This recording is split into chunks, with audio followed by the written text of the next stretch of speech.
ஓம் தத் சத். எல்லோருக்கும் வணக்கம். அபிநவ பாரதம் அப்படின்ற இந்த சேனலுக்கு உங்கள் எல்லோரையும் நான் வரவேற்கிறேன். இன்றைக்கி நம்ம இந்த வீடியோவில் பார்க்க போகிறது வாசந்திகா பரிணயம் அப்படின்னு சொல்லக்கூடிய ஒரு அழகான சம்ஸ்கிருத பிராகிருத நாடகத்தை பற்றி பார்க்க போகிறோம். இந்த நாடகத்தை எழுதினவர் ஸ்ரீ அஹோபில மடத்தின் 7வது பட்டத்தை அலங்கரித்த ஸ்ரீவன் ஷடகோப ஸ்ரீ ஷடகோப யதீந்திர மகாதேசிகன் அப்படின்ற ஒரு சன்னியாசி எழுதினது. இந்த நாடகம் சம்ஸ்கிருதத்திலையும் பிராகிருதத்திலையும் எழுதப்பட்டிருக்கு. இந்த நாடகத்தினுடைய முக்கிய கதை அம்சம் என்ன அப்படின்னா, அஹோபிலத்தில் இருக்கக்கூடிய நரசிம்மருக்கும் அங்கே மலைவாழ் மக்களான செஞ்சு மக்களில் இருக்கக்கூடிய செஞ்சு லக்ஷ்மி அதாவது வாசந்திகா அப்படின்ற பெண்ணுக்கும் இடையே ஏற்பட்ட காதலும் திருமணத்தை பற்றி விவரிக்கக்கூடியதான நாடகம். இந்த நாடகத்தை தமிழ் மொழியில் ஸ்ரீ உவே ஜே புதுக்கோட்டை சேஷாத்ரி சுவாமி அப்படின்றவர் அஹோபில மடத்தின் ஆஸ்தான வித்வானாக இருந்தவர் இதை தமிழ் படுத்தியிருக்கார். இந்த புஸ்தகத்தை வாங்கி படிக்கலாம், அதனுடைய அனுபவத்தை நாம் எல்லோரும் அனுபவிக்கலாம் அப்படின்னு பிரார்த்திக்கிறேன். நமஸ்தே, welcome to Abhinava Bharatam channel. Today we are going to see a beautiful Sanskrit Prakritam bilingual drama which written by 7th Pontiff of Sri Ahobila Mutt, Srivan Shadagopa Sri Shadagopa Yatindra Mahadeshikan. The drama name is Vasantika Parinayam. This drama describes a love between Sri Ahobila Lakshmi Narasimha and Vasantika is known as Senchu Lakshmi, a tribe girl. Let's enjoy the video. If you like the video, please share it and write your comment in comment box and subscribe our channel. Thank you.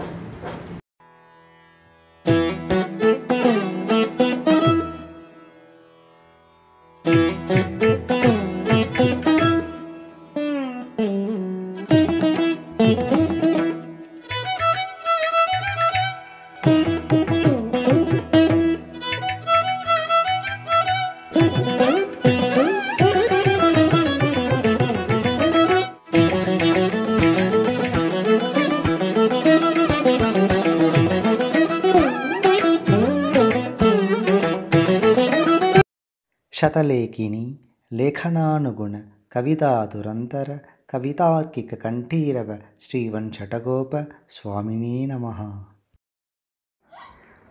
அப்பா மாரீச்சா, சற்று இப்பக்கம் வருவாயா? முக்கியமான ஒரு விஷயம். மற்ற வேலைகள் இருக்கட்டும், முதலில் இதை கவனி. அண்ணா, அடியேன் இதோ சித்தமாய் இருக்கிறேன். என்ன முக்கிய விஷயமோ? கட்டளைக்கு காத்திருக்கிறேன். மாரீச்சா, நமது அஹோபிலத்தில் நித்தியவாசம் செய்யும் நமது லக்ஷ்மி நரசிம்மனுக்கு இப்போது வசந்தோத்சவம் அல்லவா?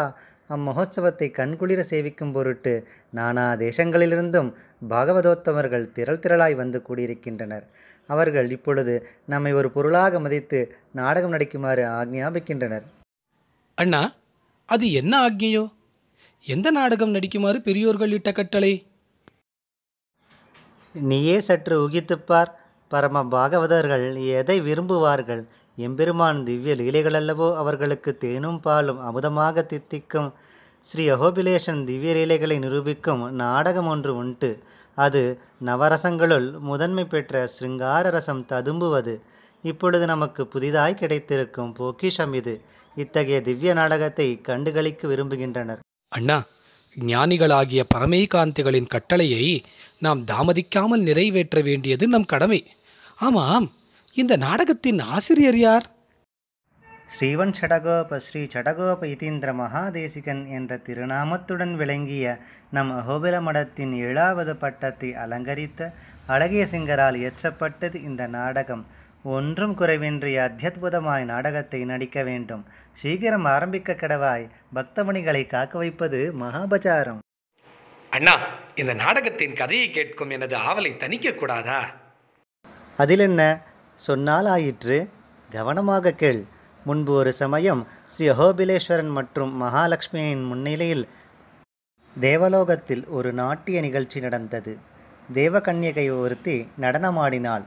இவளது அழகிய நாட்டியத்தை கண்டு மகிழ்ந்த மகாலட்சுமி அவளை பாராட்டும் எண்ணத்துடன் ஏதேனும் வரம் கேள் என்றாள். தேவகன்னிகையான அவள் தனக்கு ஸ்ரீ அஹோபிலேஸ்வரன் பதியாக வர வேண்டும் என்று கேட்டாள். உடனே அவளுடைய விருப்பத்தை அறிந்த மகாலட்சுமி தன்னை வரம் கேட்டு ஏமாற்றுவதாக கருதி வேடர் குலத்தில் பிறப்பாய் என்று சபித்தாள். என்னது சாபமா? கொடுத்த சாபம் ஒரு நாளும் பொய்யாவதில்லையே. ஐயோகோ, என்னே அந்த தேவ கன்னிகைக்கு வந்த சோதனை. ஆம், அந்த சாபத்தின் மூலம் தேவகன்யகாவின் எண்ணம் வேறொரு ஜென்மத்தில் நிறைவேறும் என்று மகாலட்சுமி வாக்களித்தாள். அதற்கேற்றவாறு அந்த பெண் ஸ்ரீ அஹோபிலேஸ்வரனை விவாகம் செய்து கொள்ள அஹோபிலத்தில் காணப்படும் செஞ்சு வேடுவர் குலத்தில் சூரசேனன் என்ற வேடுவத் தலைவனுக்கு வாசந்திகா, அதாவது செஞ்சுலக்ஷ்மி என்னும் பெயருடன் மகளாக பிறக்கிறாள். அதே சமயம் ஹிரண்யகசிபுவை சம்ஹாரம் செய்த நரசிம்மர் தனது உக்கிரத்தை தணிக்க வேண்டி அஹோபில காடுகளிலே வேடன் உருவில் சுற்றித் திரிகிறார். வாசந்திகாவும் வேடன் உருவில் உள்ள ஸ்ரீ அஹோபிலேஸ்வரனும் ஒருவருக்கொருவர் நேசிக்கிறார்கள். அடக்கடவுளே, இந்த காதல் படுத்தும் பாடு இருக்கே, அந்த இறைவனையே காதல் வசப்பட வைத்து விட்டதே. குறுக்கே பேசாமல் கதையை கேள். என்ன சொன்னேன்? மகாலட்சுமியின் தோழி தேவியிடம் நெருங்கி தக்க சமயத்தில் பகவானுக்கும் வாசந்திகாவுக்கும் திருமணத்தை செய்விக்குமாறு விண்ணப்பிக்கிறாள். அதற்கு மகாலட்சுமி, நான் அளித்து வரும் பழித்தே ஆக வேண்டும், ஆயினும் அழைக்காமல் பகவானிடம் செல்வது முறையல்ல என்கிறாள். எனவே மகாலட்சுமியின் தோழி ஒரு பிராமணனை அழைத்து தேவியின் அபிப்பிராயத்தை அஹோபிலேஸ்வரனும் விண்ணப்பிக்கச் செல்லுமாறு சொல்லுகிறாள். பிராமணனிடமிருந்து தகவலை கேட்டு ஸ்ரீ அஹோபிலேஸ்வரனும் விதூஷகனும் மகிழ்ச்சி அடைகிறார்கள். பிறகு பகவான் தேவியிடம் சென்று பிரார்த்திக்க தேவியும் சம்மதிக்கிறாள். பிறகு பிரம்மா முதலான தேவர்கள் அங்கு வந்து திருமண வைபவத்தை நடத்துகிறார்கள். பிதாமக பிரம்மா தாமாகவே பகவானுடைய திருக்கமலத்தை பற்றி வாசந்திகாவின் கையுடன் சேர்க்கிறார். வாத்தியகோஷங்கள் முழங்க ஸ்ரீ அஹோபிலேஷன் வாசந்திகா பரிணயம் நடைபெறுகிறது. இதுதான் இந்நாடகத்தின் கதாவஸ்து. ஆஹா, கேட்பதற்கே இவ்வளவு இனிமையாக உள்ளதே. இதை காட்சியாக கண்டால் மனம் எவ்வளவு சந்தோஷிக்கும். நடி, தாமதமேன், இக்காலத்துக்கேற்ப கீதம் பாடக்கடவாய். பரியமி வினோவண பரவச மாஹவணி சேவணோ கண்டோ.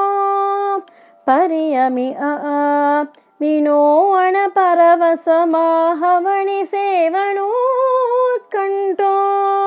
மலையாள ಶಿಹರಾದೋ ಮಂದೋದರದಿ ಮಾರುದೋ ಏಸೋ. ಮಲಯಾಳ ಶಿಹರಾದೋ ಮಂದೋದರದಿ ಮಾರುದೋ ஏசோ. ஆஹா, சமயத்துக்கு தக்க கானம். சரி சரி, இனி நாம் மேற்கொண்டு செய்ய வேண்டிய காரியக்கிரமங்களை சித்தப்படுத்துவோம்.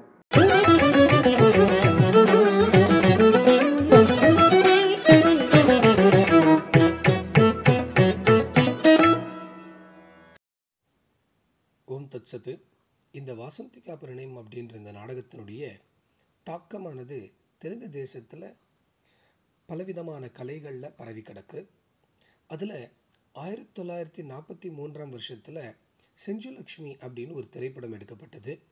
அதே போல் 1958 செஞ்சுலக்ஷ்மி அப்படின்ற ஒரு திரைப்படம் எடுக்கப்பட்டிருக்கு. இந்த திரைப்படங்களுக்கு இந்த நாடகத்தினுடைய தாக்கம் கட்டாயம் இருந்திருக்கு அப்படின்றது நமக்கு தெரிய வருது. அதில் எந்த அளவுக்கும் சந்தேகமோ கிடையவே கிடையாது.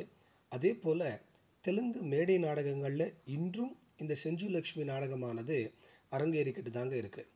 இந்த நாடகத்தை நம்ம இன்றும் கூட மேடை நாடகங்களாக நாம் கண்டு ரசிக்கலாம் தெலுங்கு தேசத்தில்.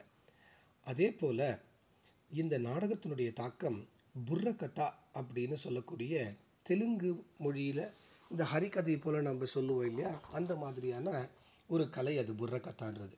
அதில் இந்த வில்லுப்பாட்டு மாதிரியான ஒரு ஸ்டைல் இருக்கும். அதில் இந்த செஞ்சுலக்ஷ்மி நாடகத்தை இன்றும் பல பேர் பாடிக்கிட்டு தான் வராங்க. அதே போல் குச்சிப்புடி நடனம் அப்படின்னு நம்ம பிரசித்தமாக இருக்கு இல்லையா, அந்த நடனத்துலேயும் இந்த செஞ்சுலக்ஷ்மியினுடைய கதையானது ரொம்ப விசேஷமாக நடனங்கள் மூலமாக கூட நடிக்கப்பட்டு ரசிகர்களுடைய இதயத்தை கொள்ளை கொண்டுட்டு தாங்க இருக்குது. அதே போல் இந்த யக்ஷகானான்னு சொல்லக்கூடிய கர்நாடகத்தை மையமாக கொண்ட ஒரு நாட்டிய வடிவம், அதுலேயும் கதை சொல்லி நாட்டியம் நடிக்கக்கூடியதான ஒரு நாட்டியம் செய்யக்கூடியதான ஒரு ஸ்டைல் அது. அதுலேயும் இந்த செஞ்சுலக்ஷ்மியினுடைய கதை வருது. இது சுவாமி புதுக்கோட்டை ஜெய சேஷாத்ரி சுவாமி அவர்கள் எழுதின வாசந்திகா பரிணயம் புஸ்தகத்தினுடைய தமிழ் மொழியாக்க புத்தகத்தினுடைய அட்டைப்படம். இந்த புஸ்தகத்தை நீங்கள் வாங்கி படிக்கலாம். ரொம்ப அற்புதமான புஸ்தகம். எல்லோருக்கும் நன்றி. पथिकमृगया विनोदनपरवश माधवनिषेवणोत्कण्ठः पथिकमृगया विनोदनपरवश माधवनिषेवणोत्कण्ठः मलयाचलशिखरान् मन्दम् अवतरति मारुत एषः मलयाचलशिखरान् मन्दम् अवतरति मारुत एषः।